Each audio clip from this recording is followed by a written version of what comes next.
पिंपरी चिंचवड शहरातले विद्यार्थी असतील, लहान मुलं असतील, महिला असतील, ज्येष्ठ नागरिक असतील, यांच्या जीविताशी यांना काही देणं गेलं नाही।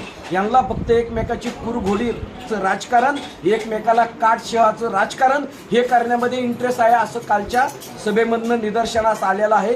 ही बाब अत्यंत गंभीर आहे। या वृत्तीचा आम्ही तीव्र शब्दात निषेध करत आहोत। पुढच्या काळात असे प्रकार झाले आणि महापौरांनी जर अशा प्रकारची काही ठोस भूमिका घेतली तर शहरातले नागरिक म्हणून आम्ही त्यांच्या पाठीशी ठामपणे उभे राहणार आहोत। पिंपरी चिंचवड महानगराचे प्रथम नागरिक महापौर रवी लांडगे यांच्या अध्यक्षतेखाली काल संपन्न झाली।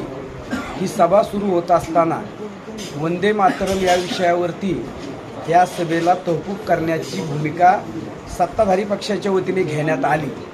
खरं तर कालच्या सर्वसाधारण सभेत पिंपरी चिंचवड शहरातील 30 लाख नागरिकांच्या जीवनमानाशी संबंधित अतिशय महत्त्वाचे विषय कालच्या सर्वसाधारण सभेच्या अजेंड्यावरती होते। त्यामध्ये पाण्याचा विषय असेल, त्यामध्ये जीवघेणा खड्ड्यांचा विषय असेल, त्यामध्ये मेट्रोचा विषय असेल, त्यामध्ये आरोग्याचा विषय असेल, त्यामध्ये महानगरपालिकेच्या संबंधित अत्यंत नागरिकांच्या जीविताशी संबंधित विषय महापालिकेच्या सर्वसाधारण सभेत होते।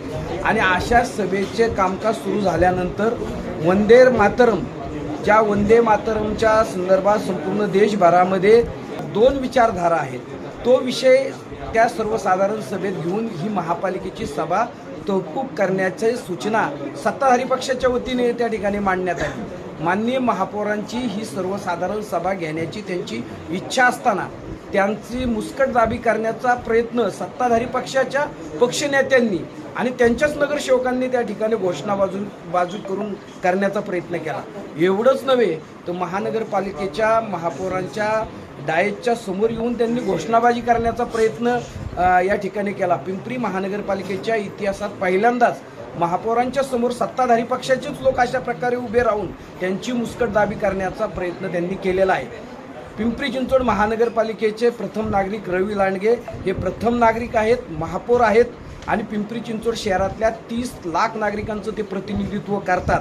त्यांची मुस्कटदाबी करण्याचा प्रयत्न सत्ताधारी पक्ष असू द्या किंवा विरोधी पक्ष असू द्या, कुणीही करण्याचा प्रयत्न जर केला तर शहरातले नागरिक म्हणून महापौरांच्या पाठीशी आम्ही ठामपणे उभे राहणार आहोत। महापौरांनी कालची सर्वसाधारण सभा घेत असताना खालून काही सदस्यांनी ही सभा 10 मिनिटं तहकूब करून पुन्हा सुरू करावी अशा प्रकारची मागणी केली आणि महापौर त्या संदर्भात सकारात्मक असताना सत्ताधारी पक्षाच्याच लोकांनी पाशवी बहुमताचा वापर करून, घोषणाबाजी करून, गडबड गोंधळ करून, महापौरांची मुस्कटदाबी करून त्या ठिकाणी ही सर्वसाधारण सभा तहकूब करून पिंपरी चिंचवड शहरातले जे मूलभूत प्रश्न आहेत, शहरातल्या विद्यार्थ्यांच्या अशा प्रकारचे बळी गेल्यानंतर सर्वसाधारण सभेत हे चर्चा घेणार आहेत का, खड्डे बुजवणार आहेत का, त्यावर तातडीने उपाययोजना करणार आहेत का, पाण्याचा प्रश्न, पवनार धरण डॅम भरले तरी दिवसाआड पाणी दिले जात आहे, त्यावरती चर्चा होऊन ही दिवसाआड पाणी पुरवठा आता धरण भरलेला असताना ओव्हरफ्लोचं पाणी खाली वाहून जात असताना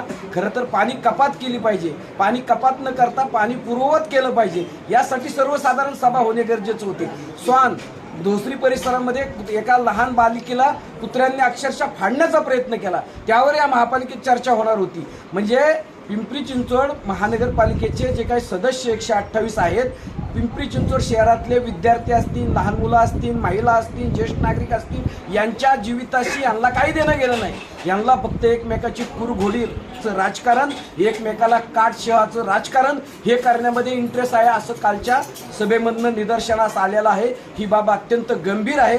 या वृत्तीचा आम्ही तीव्र शब्दात निषेध करत आहोत। पुढच्या काळात असे प्रकार झाले आणि महापौरांनी जर अशा प्रकारची काही ठोस भूमिका घेतली तर शहरातले नागरिक म्हणून आम्ही त्यांच्या पाठीशी ठामपणे उभे राहणार आहोत।